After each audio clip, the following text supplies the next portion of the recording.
Olá, pessoas lindas e abençoadas, sejam todos bem-vindos. Eu sou Cris Cole. Tem um relato hoje aqui de uma moça que já enviou relato antes aqui para o canal e ela trouxe um complemento valiosíssimo para deixar aqui para vocês mais conhecimento, mais confirmação, revelação e cura e libertação para a honra e glória do Senhor.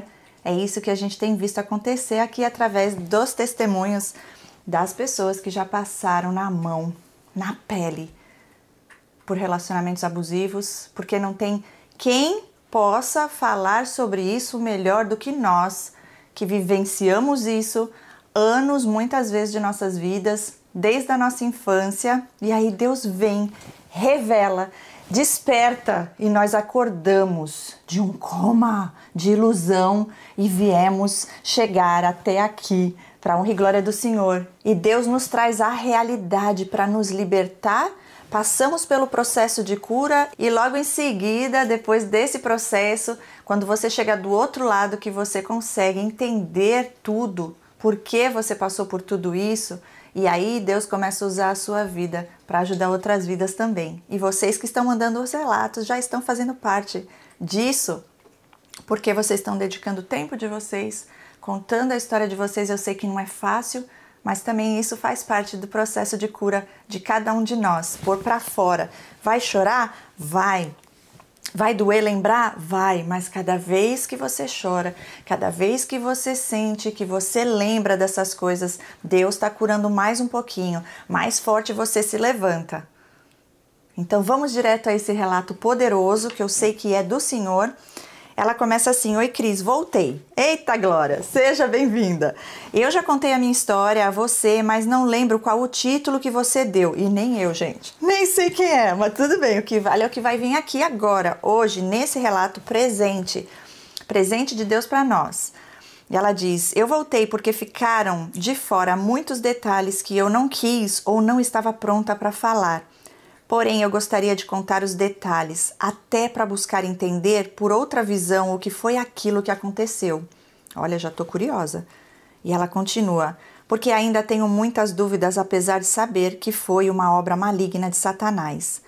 A parte que eu quero contar e de tudo que vivi com o meu atual marido, como contei na primeira história, era o meu sonho morar nos Estados Unidos e eu entrei no site de relacionamentos e conheci o meu marido atual.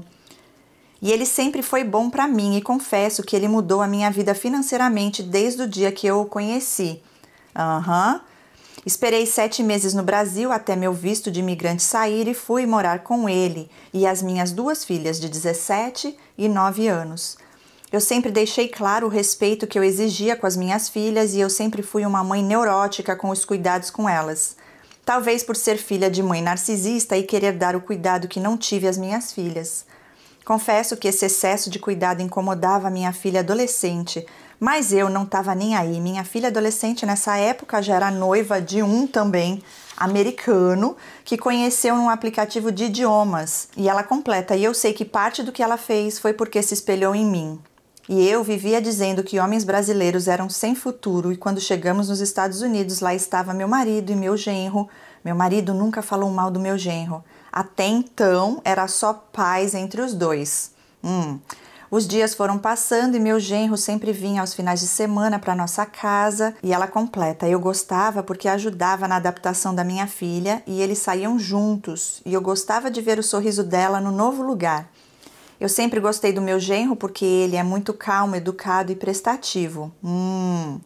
Estava sempre pronto a ajudar e eu observava como ele tratava a minha filha. Então, eu ficava muito feliz. Mas o meu marido então começou a falar que aquele menino não era bom para minha filha e eu não entendia o porquê. E eu perguntei por quê? E ele me disse que ouviu o meu genro dizer que quando casasse ia querer 8 filhos e que a minha filha não ia trabalhar fora e sim ia ser dona de casa. Então eu ri e disse que ele poderia querer até 10, mas a minha filha não. E eu disse que ele estava mentindo e que o menino não falou aquilo e ele disse que ele ouviu. E eu não entendi o que o meu genro falou, porque eu não sei falar inglês. Ah, entendi. Ok. E ela diz, e eu não dei importância para a baboseira dele e resolvi perguntar para minha filha se meu genro falou aquilo. Minha filha arregalou os olhos e disse que o noivo dela nunca falou isso. Era ao contrário, ele sempre dizia que ela poderia fazer faculdade e ter filhos quando se sentisse pronta. E ela diz, ok, os dias se passaram e lá estava meu marido novamente implicando com o garoto, falando que a minha filha merecia coisa melhor e blá, blá, blá. Disse que viu uma cena de ciúmes do meu genro com a minha filha e que na hora a minha filha deu um fora no noivo e colocou ele no devido lugar. Gente, eles inventam cada história. Vamos ver quem é o doido daqui. Aí ela fala, mais uma mentira, porque a minha filha não é de dar fora em ninguém. Imagina no noivo dela, que era só amor o tempo todo. A relação deles sempre foi muito linda, nunca vi uma cena de desrespeito ou de ciúmes dos dois. Mais uma vez perguntei para minha filha e ela disse que o meu marido estava vendo coisas que aquilo não tinha acontecido. Comecei a ficar neurótica e me perguntando o porquê do meu marido estar fazendo isso. Comecei a perguntar, será que ele está interessado na minha filha? Por que tanta paranoia com um casal de jovens? Eu não entendia. Um dia brigamos dentro do carro e eu disse, deixa o casal em paz. Ela tá feliz com o noivo dela e não vou dizer o que ela tem que fazer e ser como a minha mãe foi para mim. E completei dizendo, você precisa respeitar a opinião dos outros. Se ela tá feliz, é isso que importa. Ele me prometeu que ficaria de fora e disse que só estava tentando cuidar da minha filha e pensava no melhor para ela. E depois dessa conversa, os dias se passaram e mais uma vez, em uma das visitas do garoto, meu marido começou novamente a implicar com ele. Parece que o fato do garoto estar na nossa casa incomodava. E então ele começava a inventar coisas e dessa vez eu fiquei muito brava. Eu já estava cansada de ouvir tanto ele falar mal do menino que nada fez. Eu já estava cansada dele ficar acusando e falando coisas dele, do menino, falando mal do menino, sendo que ele não tinha feito nada. Então eu explodi na frente do meu genro e da minha filha e eu disse na frente de todos, o meu marido tem algo contra vocês e por isso eu quero que ele fale na frente do noivo o que tem de errado e o que ele pensa sobre o noivo. Qual o motivo para ele ficar nessa paranoia? Qual o seu problema com o noivo? Diga na cara dele. Meu Deus do céu! Isso é um pesadelo para um narcisista, gente. A exposição total ali. A minha filha e o noivo ficaram de olhos arregalados e houve um silêncio. E o meu marido não falava nada, ninguém falou uma palavra. Minha filha o respeitava muito e não teve coragem de falar nada. E a partir dali o assunto morreu. Os dias se passaram tensos, o meu marido parecia inconformado com a relação dos dois. Parece que ele tinha ciúmes do menino. É inveja, né? Até mesmo da felicidade da sua filha com o jovem e dele se invejar mesmo da vida que o menino estava tendo e ele provavelmente sabe que nunca vai ter. Interessante isso daqui, viu? Quantas bandeiras vermelhas já aqui desde o início esse comportamento desse homem.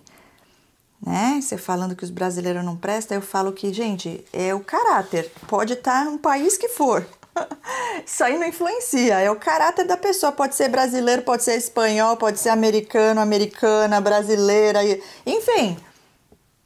Não é o local onde a pessoa tá, é o que tem dentro. É o caráter, as intenções do coração. E ela continua, um dia fomos eu, meu marido e minhas filhas no zoológico e meu marido estava estranho. Ele ficava o tempo todo com a minha filha menor mostrando os animais para ela e eu e minha filha adolescente ficávamos mais juntas. Depois dali fomos comer algo, sentamos na mesa e notei que meu marido encarava a minha filha adolescente. Gente do céu, eu até filmei. E eu já havia percebido isso outras vezes, mas não achei que fosse nada demais.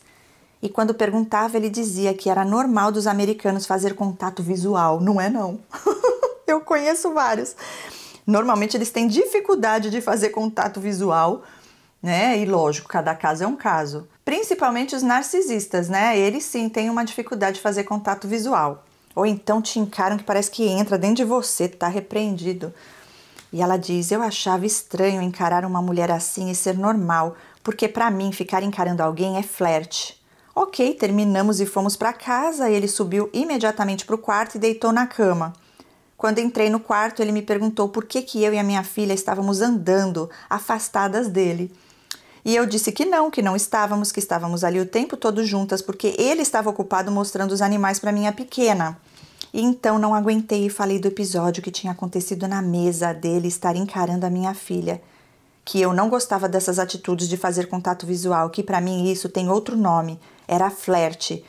Ele então surtou, disse que eu era maluca, que ele não estava encarando minha filha e blá, blá, blá.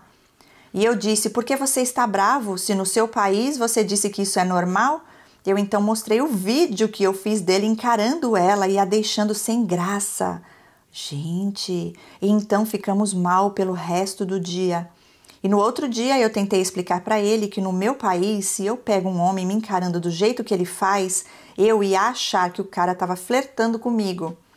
E ele disse que entendeu e que ia parar, que isso era uma mania dele, mas que entendia que para mim era diferente. Ainda assim ele não deu o braço a torcer, não pediu desculpa e deu a entender que era normal. Mas tudo bem, já que é diferente no seu país, tem nada a ver país, meu filho. Tem nada a ver o país onde você mora. Eu sei que existem culturas, mas tem nada a ver. Isso aí ele tá gaslighting você, né? Fazendo uma dissonância cognitiva aí, tentando fazer você acreditar na realidade que ele quer que você acredite, que na verdade não é realidade nenhuma. É mentira mesmo. Gente, que perigo isso, hein? Olha só, outra coisa que eu queria falar aqui pra vocês. Eu já passei por isso com uma moça, gente, muito estranho. Sabe quando você está num ambiente e você sente que tem alguém te olhando? Porque tem uns que não conseguem olhar no seu olho, né? Mas tem umas que olham que eles não conseguem tirar o olho de você. E aquilo me deu um incômodo, sabe? Fiquei assim, o ambiente ficou estranho e eu fiquei assim, gente, será que é coisa da minha cabeça ou será que ela tá realmente me olhando, né? Mas assim, olhar normal, quem não olha, de repente viu alguma coisa, chamou atenção, mas gente, ela ficava penetrada, parada, olhando pra mim. Aí eu falei, não, dá licença. Aí eu olhei bem pra ela, encarei assim, olhei pra cara dela até ela parar de olhar. Fiquei olhando, ficou olho no olho ali. Por alguns segundos, aí ela saiu, parou assim, sabe? Eu falei, que esquisito isso, viu? Mas acontece, tá bom? Normalmente já é psicopata que faz isso. Enfim, continuando. Ela diz, assim que cheguei no país dele, fiquei sabendo que ele usava maconha, tinha um cachimbo e um pote cheio de ervas. E então ele disse que era de família hippie e fumava desde os 16 anos e que no país dele é legal. E para ele era normal, não é legal nada, não é legal nada. Mentiroso. E aí ela fala, então ele fumava até na nossa frente, insistia para eu usar, mas eu nunca quis. A insistência dele era tanta que por vezes eu pegava o cachimbo e fingia que usava para ele parar de encher. Eu sempre fui cristã e nunca usei droga nenhuma. No máximo era uma taça de vinho quando eu estava afastada da igreja.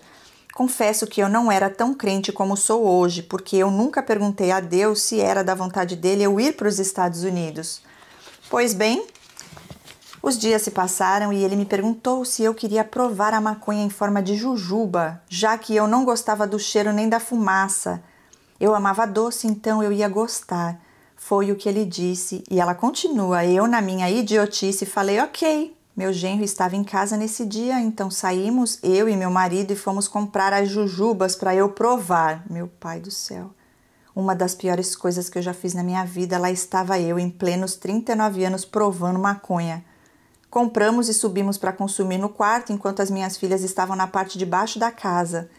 Comemos uma e aquilo foi mesmo que nada. Não dava efeito nenhum e eu comecei a rir que nada me derrubava e aquilo era fraco. Então resolvi comer mais uma goma e ele também. Comemos 2 cada e em alguns minutos comecei a ter a pior sensação de toda a minha vida.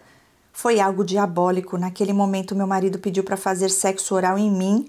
Perguntou se podia e eu me lembro que disse que sim. E ela diz, ele começou a fazer aquilo em mim e foi algo diferente de tudo que ele já havia feito comigo. Confesso que não parecia ele, sim outro. E foi estranho e é muito difícil contar isso aqui. O pior, que eu não conseguia me livrar daquilo e começou a parecer que ele estava usando o meu corpo e pensando nela. E quando ele parou, parecia que eu tinha sonhado, mas ele continuou por várias vezes, parava e voltava a fazer aquilo, e eu finalmente consegui sair do quarto e descer as escadas totalmente confusa do que estava acontecendo.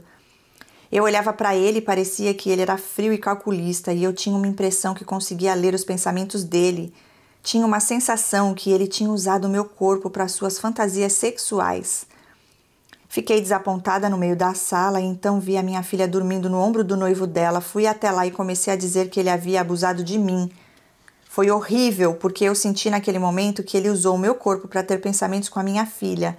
Mas eu não podia dizer isso a ela. Quando tudo passou, eu contei a ela, mas não com esses detalhes. E o que ela me disse foi que teve um sonho que o meu marido abusava dela e eu só ficava olhando e dizendo: tá tudo bem? Olha esse sonho que ela teve, Cris. E por isso que tudo isso ainda é muito confuso para mim. Ah, gente, eu tô lembrando desse relato. Achei um relato muito esquisito nessa hora. Sabe que parece que ela teve um surto psicótico por causa dessa droga.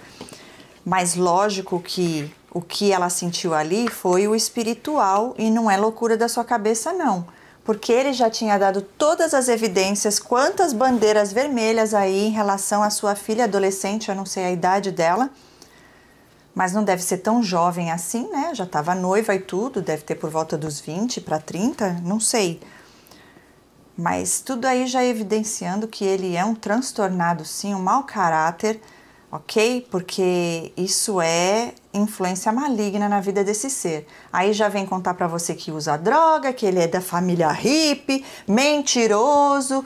Olha aí, quantos sinais das trevas na vida desse homem.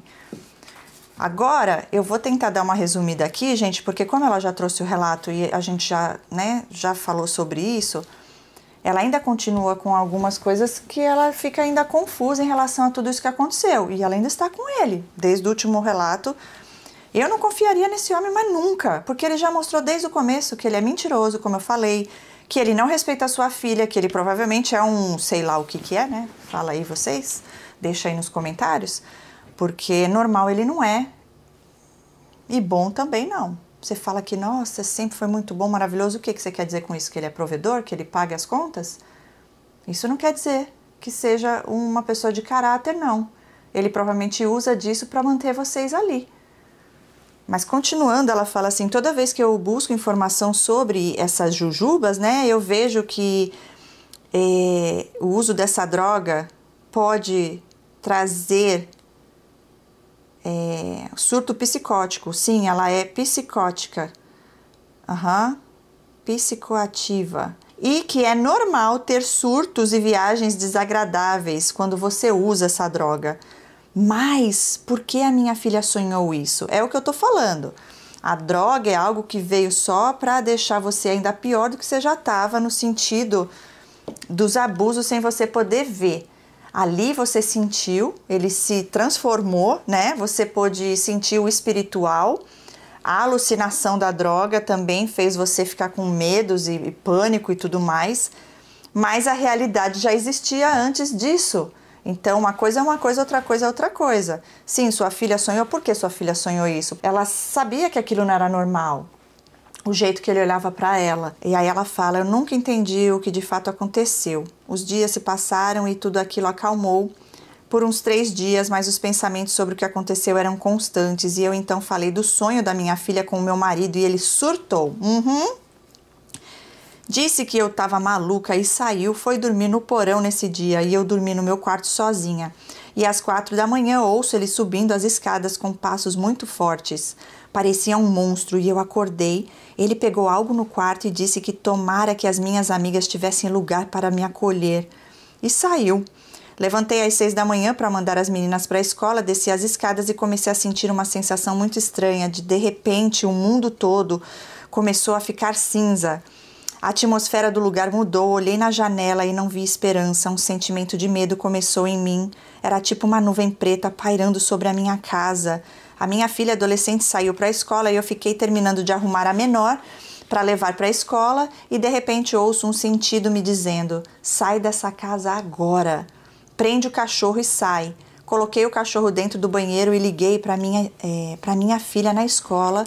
Disse que ela precisava voltar. Eu não estava bem. E comecei a arrumar as minhas coisas na mala sem saber para onde ir. A minha filha chegou e em questão de 5 minutos depois um policial chegou atrás dela. A escola havia avisado a polícia que algo não estava certo e ele veio checar. Ele começou a fazer perguntas se meu marido havia me agredindo ou algo do tipo. Falei que não. E como eu ia explicar tudo aquilo? Ele não entendia o porquê eu queria deixar a casa se meu marido não estava sendo abusivo comigo e com as meninas. E eu não tinha muito para dizer, então eu falei apenas que não queria mais viver com ele, queria sair dali para qualquer lugar. E o policial então mandou arrumar algumas malas que já nos levaria até o abrigo de mulheres. As demais malas precisavam ficar na casa e assim fizemos. Fomos morar num abrigo, eu e as minhas filhas, e a sensação era muito estranha, aquilo continuava dentro de mim.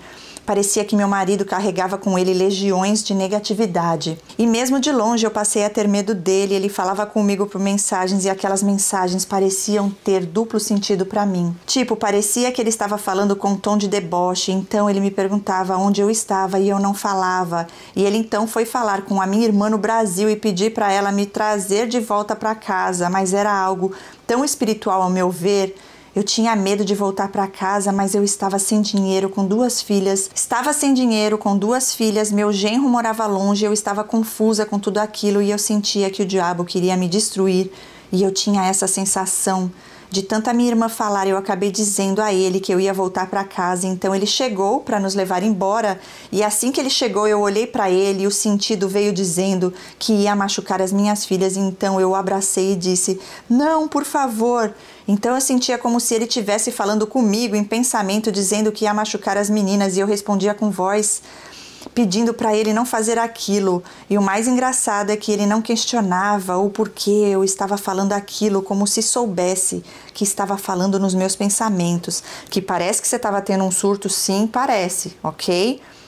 Não me parece que era... Quando Deus fala com a gente, o Espírito Santo avisa a gente, você sente paz. Por pior que seja o que está ali diante de você, vai te dar força e você vai sentir calma para resolver.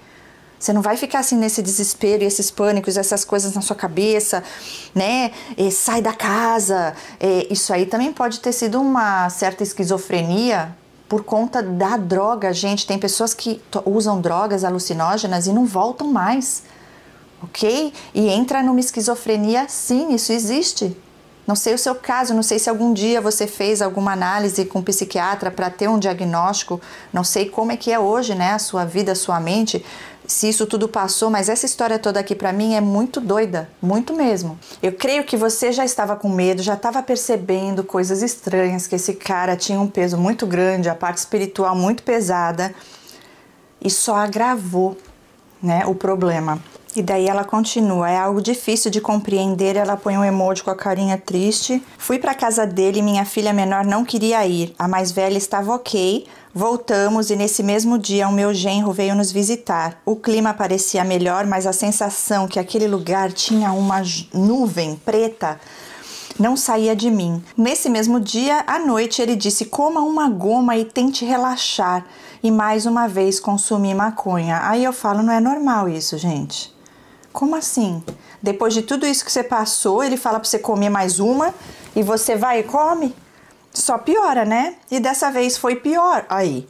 Porque ele novamente me usou e dessa vez eu senti as mesmas coisas, só que com a minha filha menor. Gente, surtando já. Um sentimento dizia: com quem vamos brincar hoje? E na mesma hora a imagem da minha filha menor aparecia, o meu marido ria como se soubesse de tudo. Era algo assustador, mas eu sempre fiquei me perguntando coisas de droga ou dele mesmo. Vivo com essa dúvida, Cris. Olha, se você continuar, no caso, com essas dúvidas e tudo, você precisa fazer terapia, no caso, de preferência com um especialista, provavelmente psiquiatra, que possa te dar um diagnóstico para ver se existe alguma bipolaridade, se existe esquizofrenia. Se antes dele nunca aconteceu nada assim nem parecido, provavelmente foi algo muito espiritual, mas agravou por causa da droga. Como eu falei, existem casos que a pessoa usa drogas alucinógenas e não volta mais, gente. A pessoa entra num surto psicótico e não volta mais para a realidade. O seu caso não chegou a esse nível, mas eu confesso para você que agora você vendo coisa com a sua filha menor, eu creio que os medos vai criando tanta coisa na nossa mente e aí tem que tratar para você, né, poder viver uma vida em paz. Agora, eu não entendo, depois de tudo isso, você tendo a ciência, né, de que você passou muito mal, você vai e come o negócio de novo? Não aguento. E ela diz, isso me perturba tanto, essa dúvida, porque não quero ser cúmplice de alguém fazendo isso com as minhas filhas, mas ele nunca tocou nelas. Mas ao usar a droga, senti como se ele estivesse fazendo isso comigo, usando apenas o meu corpo. Se é que você me entende. Não entendo muito não, porque isso pra mim me parece reação da droga, embora ninguém está dizendo aqui que ele não seria capaz de fazer isso e que ele não demonstrava ser uma pessoa abusiva nesse sentido. Uma pessoa que faz o que ele fez e mente do jeito que ele mentiu é capaz de qualquer coisa. Eu creio que a droga só agravou ainda mais uma paranoia também na sua vida. E aí ela continua, dessa vez foi a pior, porque a vítima o tempo todo era minha filha menor. Era horrível e eu ficava ali imóvel enquanto ele fazia oral em mim. Ele nunca penetrava, era só oral, e depois ele me olhava e perguntava se estava tudo bem, como se soubesse do que eu estava pensando. Ele ria ao mesmo tempo, era macabro, e nesse dia fiquei muito mal. Parece que quanto mais ele fazia isso comigo, mais esgotava minhas energias e eu ficava cada vez mais fraca e com sono. Era um sono desconhecido para mim, que vinha do nada, como se eu estivesse muito esgotada. E nesse dia os sentidos ficaram piores, porque parecia que ele falava comigo em pensamentos, e ele me olhava e ria como se sentisse poderoso. Era muito estranho. Mais uma vez, eu não sei se era ele mesmo daquele jeito ou os efeitos da droga em mim. Eu creio que é uma mistura dos dois. E nesse dia fiquei tão mal, eu só chorava. E então começou a insistir em me levar para o hospital. E eu vi uma conversa dele com a mãe e ela dizia que quando fosse me levar ao hospital, colocasse eu no meio das meninas para eu não pular do carro.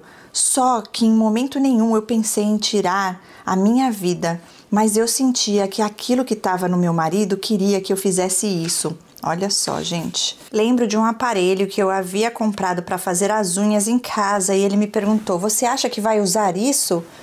Como se soubesse que eu ia morrer ou sair dali. A todo momento eu sentia que algo queria que eu me machucasse a mim mesma. Era muito forte essa sensação. Mas em momento nenhum eu pensei em fazer isso e lembro que ele pediu para eu descansar e eu só queria ficar perto das meninas, então abracei as duas e tentei cochilar no sofá. Eu estava muito cansada, então comecei a cochilar, acordei assustada e eu vi umas chamas de fogo, foi horrível. Acordei e não consegui mais dormir, fui levada até o hospital e lá colocaram um tradutor numa tela que traduzia tudo para o médico. E eu estava tão confusa que não sabia me expressar direito, mas meu marido estava em cima de mim, quase falando por mim. Parecia que ele queria que eu dissesse que pensei em me machucar e assim eles iriam me internar. Mas eu não ia falar uma coisa que não estava pensando em fazer, mas o que estava nele queria que eu mentisse. A médica então se estressou com ele e pediu para ele sair da sala e nos deixar sozinha. Ele saiu e então ela conversou comigo perguntando se a minha casa era segura para mim e mais um monte de perguntas. No final ela disse que eu parecia muito exausta e ansiosa. Não poderia me deixar internada apenas por isso e ali eu percebi que ele queria que eu dissesse que queria tirar a minha vida. O único motivo que iria fazer os médicos me deixarem internada. Mas a tentativa dele falhou, fui liberada e começamos a sair para fora do hospital, depois daquela médica olhar com meu marido com cara feia e ao chegar ao lado de fora a atmosfera mudou. Meu marido emanava uma energia horrível, olhei para ele, sempre com um sorriso sarcástico, como se quisesse me destruir de todo jeito e eu não tenho dúvidas que ele estava possuído, Cris. Não era normal toda aquela situação. Cris, não era normal toda aquela situação. Voltei para dentro do hospital com as minhas filhas e meu genro ficou lá por fora com ele, para fora com ele. Entrei no hospital e falei com o guarda que não queria ir com meu marido. E ele me levou para dentro. A minha filha mais velha começou a correr pelo hospital e ela disse que eu estava assustando ela. Eu sabia que também estava perturbada. Aquilo era mais para mim, mas ninguém conseguiu ver o que eu vi. Meu marido completamente possuído. A médica que me atendeu começou a manter ele longe de nós e então disse ao guarda para não deixar ele entrar. Parece que ela percebeu que só eu via. Passei a noite naquele hospital com as meninas todas, 3, no mesmo quarto, sem comida, e fomos deixadas lá. Não tivemos um atendimento, apenas a médica que me atendeu e outra pediatra que entrevistou as minhas filhas ligaram para alguém lá que eu não entendi e disse que alguém ia nos ajudar, só precisamos esperar. Mas como esperar uma ajuda que eles mesmos não sabiam quando ia vir, sem comida e apenas uma cama e uma cadeira no quarto? Meu marido insistindo para eu voltar para casa e eu com medo dele, porque longe dele eu até conseguia cochilar e ficar sem medo, mas perto dele era assustador. Ele estava lá carregado com aquela energia pesada demais e quando vi que as pessoas que iam ajudar demoraram, eu vi as minhas filhas precisando comer, então eu resolvi ir voltar para casa. Ai, ai, ai.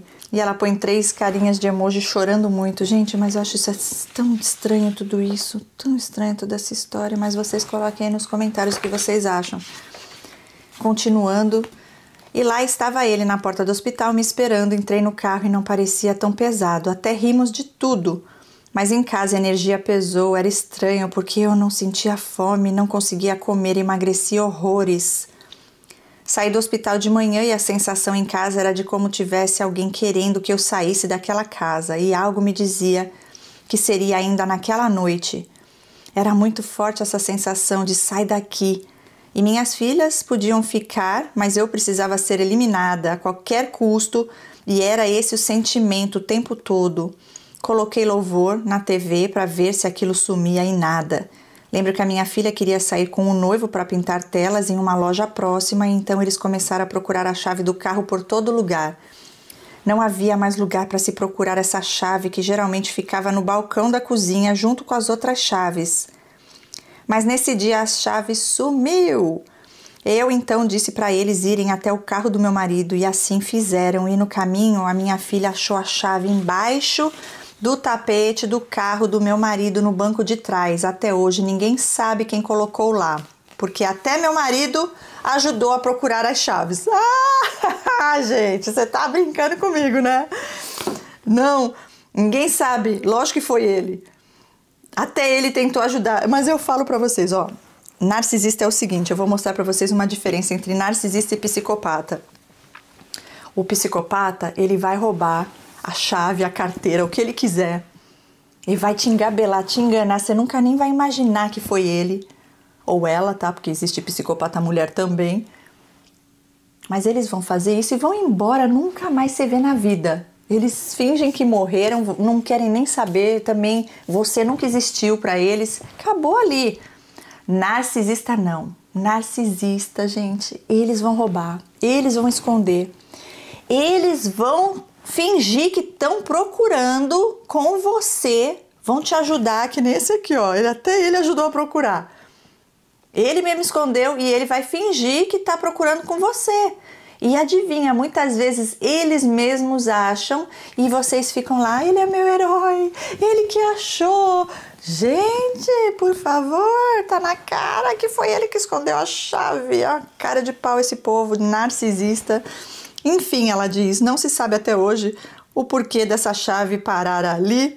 O clima continuava tenso, resolvemos, eu e meu marido e minha menor, ir até a loja onde a minha filha estava com o noivo. Só lembrando que eu estava o tempo todo com essa sensação estranha que alguém queria que eu saísse daquela casa, que eu sumisse. Eu estava enjoada o tempo todo e com sono. Um sono incontrolável, mas não conseguia sequer cochilar. A sensação que emanava do meu marido era algo macabro de descrever. Não achamos a minha filha na loja, acho que nós desencontramos, pegamos algo para minha pequena pintar e retornamos para casa. E lembro que estava com dor de barriga, vontade de vomitar o tempo todo, o tempo inteiro sentindo isso, com sensação de algo ruim no meu lado. Do meu lado, e também, Cris, esqueci de dizer que meu marido era ateu. Por ele não acreditar em Deus, parece que era tudo muito pior, porque quando você nem acredita em Deus automaticamente, você confia em Satanás. E ela diz, em um momento eu senti nitidamente que estava acontecendo ali uma batalha espiritual muito grande. E eu lembro que no abrigo e no hospital eu vi com os meus olhos 2 pessoas que pareciam zumbis olhando para mim. Aquele menino que vi no abrigo, procurei ele depois e não o vi em lugar nenhum. E a mulher que vi no hospital, ela me olhava com um olhar esquisito e não parecia normal. E depois que voltamos da loja de pinturas, subimos para o quarto. Meu marido é veterano de guerra do Iraque, então ele tinha armas e munições no quarto. Deitamos na cama, mas não tinha mais o carinho de sempre. Parecia que eu queria destruir ele e ele me destruir. Viramos inimigos e eu sentia isso. Lembro que brincando apertei a garganta dele e tive um sentimento na mesma hora, mata ele. Ele quer te matar, mas não quer morrer. E ao ouvir isso, o soltei, ele ficou rindo. Ele me olhava e dizia, diga que vai viver comigo para sempre. E na mesma hora ouvi algo como, não fale nada porque esse não é o seu marido. E na mesma hora eu entendi que ele estava possuído e aquele demônio estava falando por ele. Então eu fiquei calada. E ele insistia, diga que vai viver comigo para sempre, e insistia. Mas eu ficava calada porque entendia que não era meu marido falando. Mas peraí, tem coisa errada aqui de novo, gente. Tá muito estranho isso aqui. Eu quero saber o que vocês vão comentar aí, viu? Porque, olha, eu nunca vi coisa igual. Ela, olha aqui essa parte aqui, parecia que quem estava possuída era você, com essas vozes. De novo eu falo aqui de uma esquizofrenia, uma coisa estranha. Essas vozes na sua cabeça. Porque, gente, quando é inimigo, é diferente. Nele, né? Se fosse nele, você não ia ter esse tipo de comportamento. Olha o que ela fala aqui, voltando, gente. Parecia que eu queria destruir ele e ele me destruir. Viramos inimigos e eu sentia isso. Lembro que brincando, isso é brincadeira? Apertei a garganta dele? Brincando de apertar a garganta de alguém? Onde que isso é brincadeira? E tive um sentimento na mesma hora, mata ele. É demônio na sua mente falando, mata ele. Então quem estava ali, no caso, possuída, no meu ver, foi você. Não que ele também não tivesse, tá? Mas você também tava. Porque não é normal isso. E ele quer te matar, mas não quer morrer. Olha lá, essas vozes, eu vejo uma esquizofrenia aí, uma paranoia. Eu não sei se precisa de um diagnóstico, viu? Porque aqui o caso é você. Ele, o problema é dele, ele que vai buscar ajuda. Mas o que eu tô observando aqui, nas coisas que você tá falando, se não foi um efeito de droga, eu não sei o que é isso, não. E ela diz, na mesma hora eu entendi que ele estava possuído e aquele demônio estava falando por ele. E quem estava falando na sua mente? Era o quê? Não era Deus falando pra você matar ninguém, né? Porque Deus não manda você matar ninguém, não. Pronto, ela diz, e eu fiquei calada, ele insistia, diga que vai casar não, viver comigo para sempre. Insistia, mas eu ficava calada. E aí ela diz, o olhar e a voz era diferente. Do nada levantei para pegar a arma dele e ouvi uma voz em forma de sentido. O que é isso aqui? Que sentido é esse que você tanto fala? Uma voz em forma de sentido dizendo, não pegue essa arma porque você está sendo manipulada. Mas eu não me importei. Meu marido me olhava fixo com um sorriso sarcástico. Abaixei e peguei o cofre que ficava embaixo da cama e o entreguei. Ele então perguntou se eu queria ver a arma. Só coisa de doido, vai ouvindo, gente. Falei que sim e ele colocou a digital dele, tirou a arma e me entregou. A arma estava sem balas e eu apontei para ele. Isso é outra coisa, isso é normal? Você acha normal? Que brincadeira é essa? Primeiro você pega o pescoço dele, sufoca ele lá, né? Aperta o pescoço dele. Agora você aponta a arma para ele? Eu não tô entendendo. E ela fala, confesso que naquele momento, se tivesse munição, talvez no estado que eu estava, eu teria feito uma besteira com ele. Olha lá. E ela fala, não tinha balas ali, graças a Deus, então eu disse, você é tão covarde que deixou a arma sem munição. Tá ouvindo isso, gente? Eu tô. Não aguento. E depois que apontei para ele, ele surtou, mesmo sabendo que foi ele quem abriu o cofre, que só abria com a digital dele, aí você pondo a responsabilidade do seu ato agora nele, né? Eu falo que é um mais doido que o outro, me desculpa, né, mas... quer arma? Quero. Aí pega, aponta pra ele, aí a voz fala, mata, atira, e foi Deus que não deixou ter bala ali, porque senão você ia matar o homem. Você mesma falou, não sou eu que tô falando não. E ela diz, e mesmo sabendo que estava sem munição, parecia mais um show. Saiu correndo da escada abaixo, falando que eu apontei pra matá-lo. E que na América era 5 anos de prisão apenas por isso, e começou a fazer o maior drama para minha filha e meu genro, que ficaram coitados, sem saber o que fazer. E ele havia conseguido algo para me tirar da casa ainda aquela noite, já que o hospital não me manteve lá como louca, como maluca, que era o que ele queria. Então ele ligou para a polícia, mas até hoje ele disse que ligou para o hospital, mas mandaram a polícia. Não sei, só sei que eu já sabia que algo queria que eu saísse da casa. Chegaram 2 carros de polícia e já estava tudo escuro. Eles chegaram muito rápido, me perguntaram apenas algumas coisas e me levaram algemada. E no meu normal eu teria reagido, mas não, eu parecia estar aceitando o meu destino. E ela fala, enquanto ele estava lá no canto da parede acuado e se sentindo aliviado de se vingar de mim, lembro nitidamente de ouvir um sentido. Olha lá, ela e o sentido. Que sentido é esse? Não olhe para ele. Olha lá a voz de novo, gente. Que voz é essa do além? Não olha para ele. Mata ele. Não, eu tô falando o que falou antes, né? Mata ele. Aperta o pescoço dele. Sai da casa. Desaparece. E ela fala, não olhe para ele. Então não consegui olhar. Mas vi que ele estava sentado na poltrona no canto da sala me olhando de baixo. E eu apenas disse, Deus vai ter um encontro com você. E falei o nome dele. Começou meu sofrimento porque tive que deixar as minhas filhas naquela casa com ele. E ela fala, como ele não gostava do meu genro, eu tinha medo que ele tentasse fazer algo com ele também. Me lembro que no caminho da prisão consegui sair das algemas, não sei como. E o policial parou o carro para apertar novamente e colocou uma luz tão forte no meu rosto que fiquei cega na hora. E não sei por que ele fez isso, porque eu não estava reagindo à prisão. Me jogaram numa cela sem cama. Tinha apenas um vaso que usava na frente dos outros presos que passavam na frente e também dos policiais que ficavam ali também. Era uma humilhação ter que usar o banheiro na frente de todos e eu gritava e chorava quando fui colocada ali. E vinha muitos pensamentos como você e suas filhas foram vítimas do tráfico humano. Então isso me deixava desesperada. Gente, que voz é essa que você escuta, meu pai do céu? Ouvi alguém falando que eu precisava tomar água, que para onde eu ia não ia ter água, e eu, no meu desespero, tomei água da privada. Meu Deus do céu, gente, olha o nível que cheguei. Comecei a me lembrar de tudo que fiz e pedir perdão a Jesus por me colocar naquela situação. E o sentimento de culpa de ter colocado minhas filhas nessa também, que me consumia. Então eu não comia, só chorava o dia todo, gritava para falar com minhas filhas, mas aqueles policiais não entendiam o que eu falava e só me mandavam calar a boca. Foi quando chegou um policial e me levou toda amarrada para uma sala que não tinha janelas, pisou no meu rosto com aqueles coturnos pesados. Foram 7 policiais para me amarrar porque eu não queria ser amarrada. Enquanto eles me amarravam, eu tinha um sentido que dizia, lá vem a voz, que eu ia pro inferno daquele jeito amarrada. Meu pai do céu, isso não é de Deus. E eu comecei a gritar mais alto, Deus me ajude, eu não fiz nada para estar aqui, me ajude, Deus. Por um momento, pela primeira vez, senti paz, comecei agora a ter um sentido que aquilo não era para me matar, era para eu aprender que sem Deus não sou nada.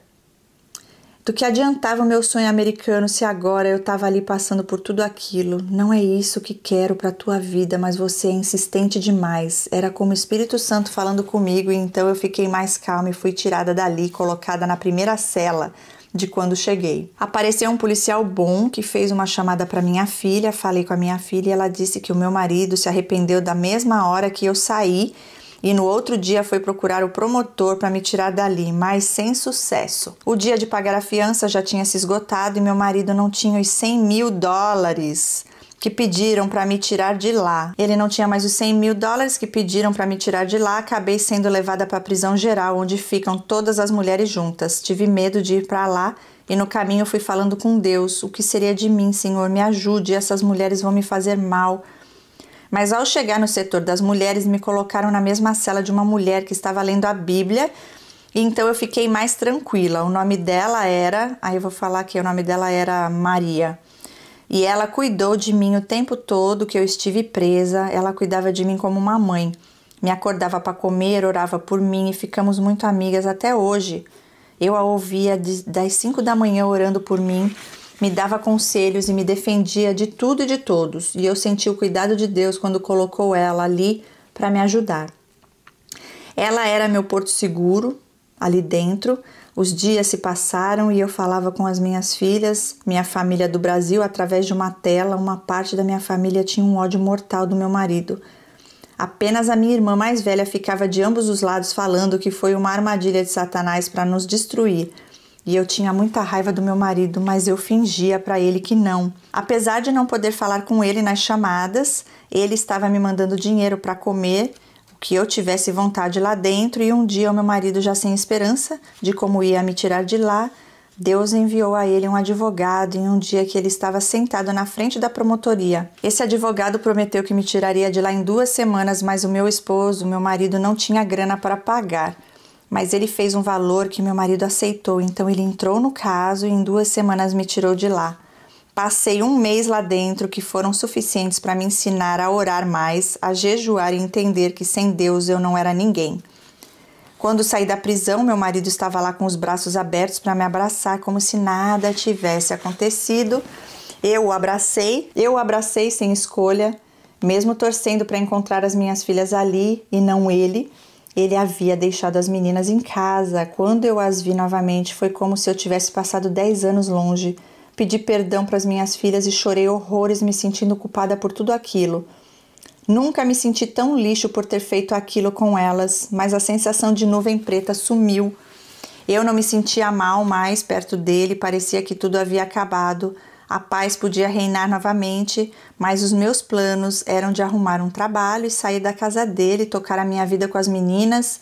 Comecei a fazer terapia, comecei a fazer muito jejum e oração todos os dias. Passei a pedir para Deus me dar um meio de sair dali. Deus começou a falar comigo que não era para deixá-lo. Ele tinha algo a fazer na vida do meu marido, mas era difícil estar ali com um homem que me mandou para a prisão. Mais ou menos, né? Enfim, eu olhava e vinha o sentido, ame e perdoe. Olha lá, o sentido de novo, gente, não sei o que ela quer dizer com isso, o sentido. Ame e perdoe. E eu ouvi isso o dia todo e eu nunca fui muito fácil de perdoar. Como que eu ia fazer aquilo?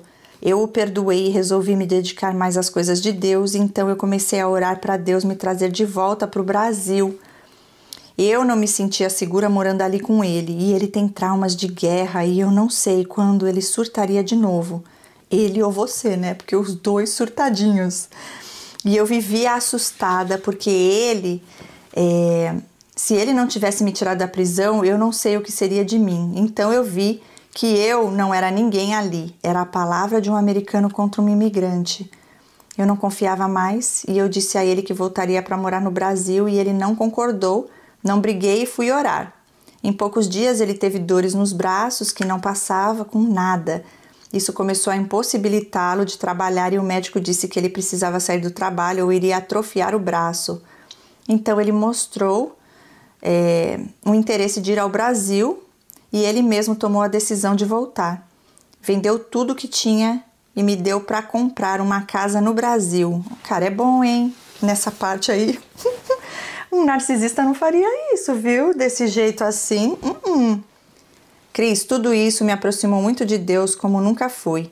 Aprendi a conhecer o mundo espiritual como nunca, mas ainda tenho dúvidas de tudo que aconteceu comigo. Me pergunto se ele já tinha tudo planejado, porque ao mesmo tempo que ele fez isso, ele é muito bom para mim e para as meninas. A minha filha noiva casou e mora nos Estados Unidos, e como ela sempre quis. Enfrentei muita luta espiritual com esse homem e ainda estou nesse processo. Ele aceitou Jesus no Brasil, pede para eu orar por ele e diz que quando oro, ele sente paz, porque pensa em tirar a vida. Então eu vivo numa luta com ele. Viajei para os Estados Unidos para visitar a minha filha, eu e a minha pequena, que estava com saudades da irmã, e ele não quis ir, porque disse que o estado que meu genro mora só tem caipiras e eleitores do Trump. Ai, meu Deus do céu. E ela fala, entre aspas, ele odeia o Trump. Tem ódio mortal. E ele não gosta das pessoas do estado do Tennessee, onde o meu genro mora com a minha filha. Penso que talvez era por isso que ele não queria que a minha filha ficasse com o meu genro. Não, não é nada por isso. Vivo uma constante dúvida e perguntas a Deus e não quero ter sido tóxica com as minhas filhas como a minha mãe foi. Então, até hoje me culpo muito, choro, peço perdão a elas o tempo todo. Minhas filhas até dizem que tô sendo boba, mas para mim não é ser boba e sentir culpa por ter colocado elas nessa situação. Quanto a ele, Pergunta o tempo todo se vou deixá-lo. Parece que ele tem medo de ficar sozinho, então ele tenta fazer de tudo por nós.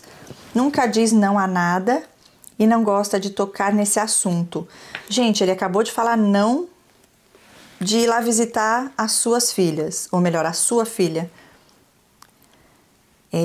Tem coisa estranha aí também, viu, nos comportamentos dele. Uma confusão aqui, gente, uma incógnita esse relato pra mim, tanto na personalidade dele quanto na sua. Agora, você sentir culpa, sentir tudo isso, é um bom sinal, né? Sinal de que você tem um coração aí. Mas uma confusão muito grande. Teria que fazer uma análise mais de cura e libertação na área espiritual, viu? Na tua vida, na vida dele. Tá quase terminando o relato e ela diz... ele tenta fazer de tudo por nós, tem medo de ficar sozinho, nunca diz não a nada e não gosta de tocar nesse assunto. Peço a Deus que me perdoe por tudo que fiz, por ter usado droga e me colocar nessa situação que foi horrível, e eu decidi colocar os detalhes para que eu possa ter outras opiniões sobre isso. Gratidão a você, Cris, porque de alguma maneira podemos desabafar sobre nossas dores e hoje me sinto curada, mais ainda com feridas.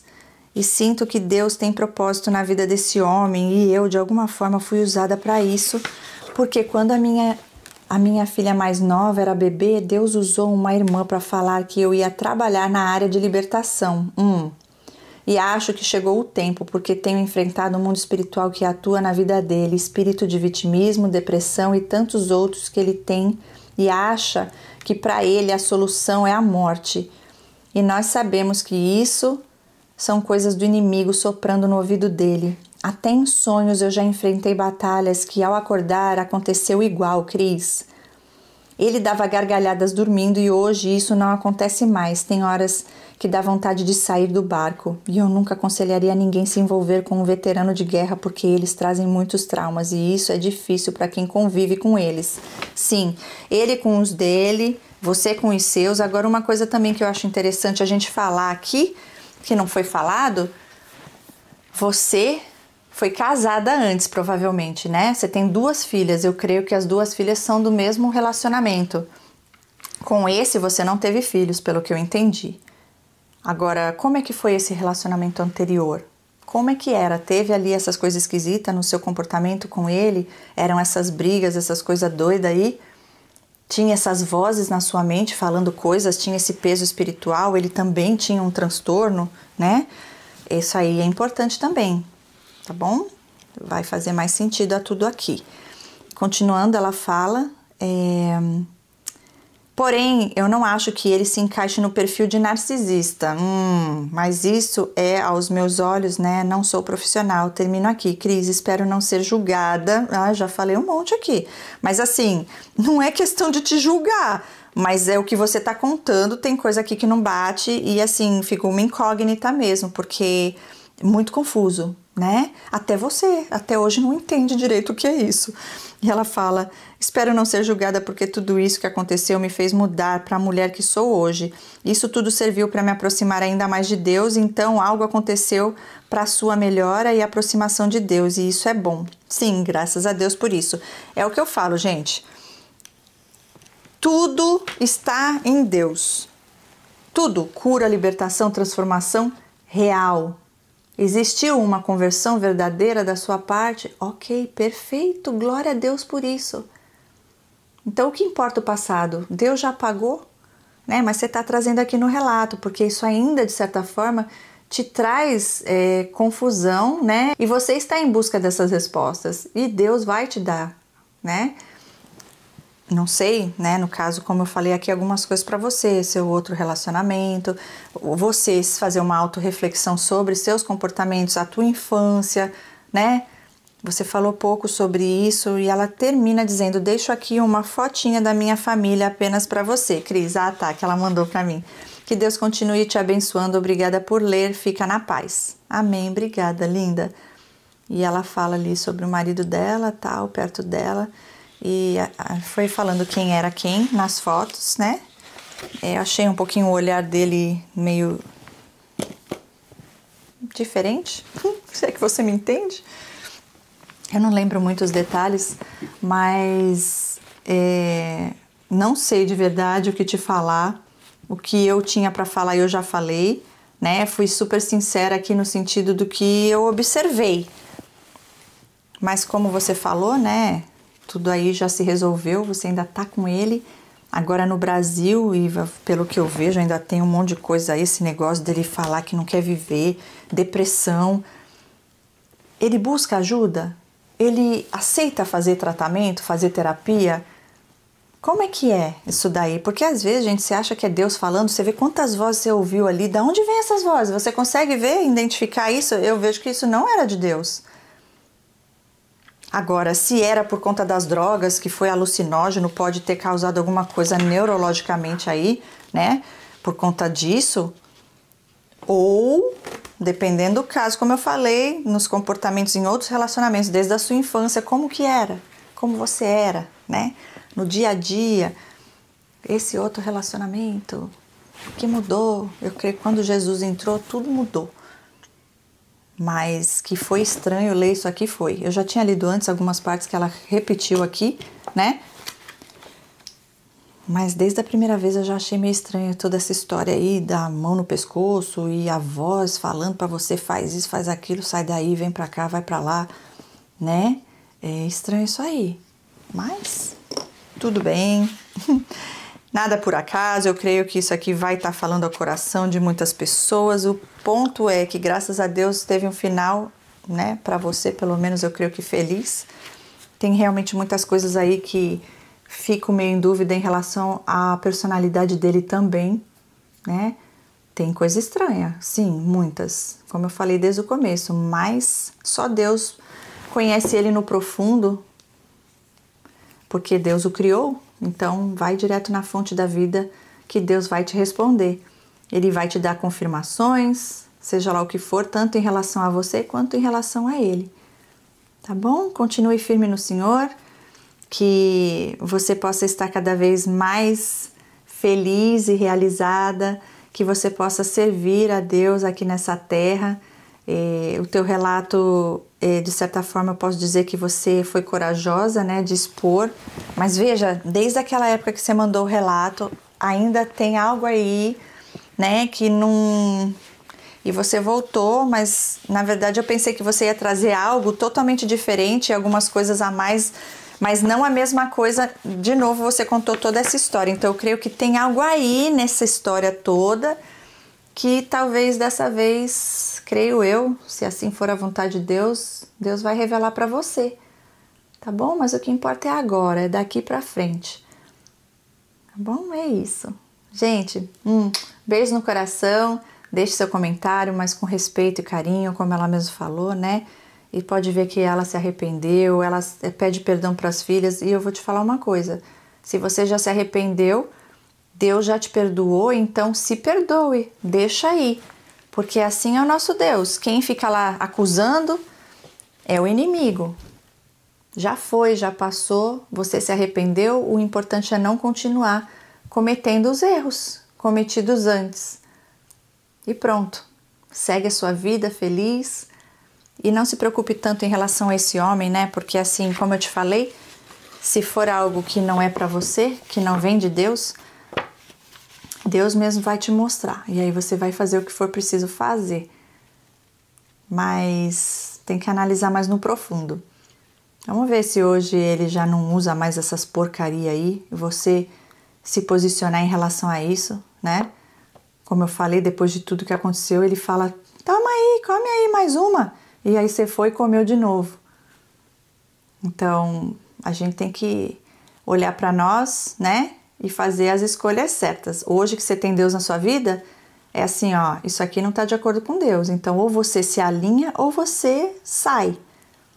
Né? Então, assim, ele tem um certo vitimismo aí, essa coisa de que tem medo de perder você e tudo. Talvez seja uma chantagem emocional, que ele não vai aguentar, que ele não quer viver, vai se tratar, né? A gente sabe onde está a cura, então ele também sabe. Agora é ele buscar. Então é isso, gente. Finalizamos aqui esse relato diferente, né? Mas deixo aqui para vocês me ajudarem aí a responder algumas perguntas que ela fez. Beijos no coração de todos e até o próximo relato. Tchau, tchau.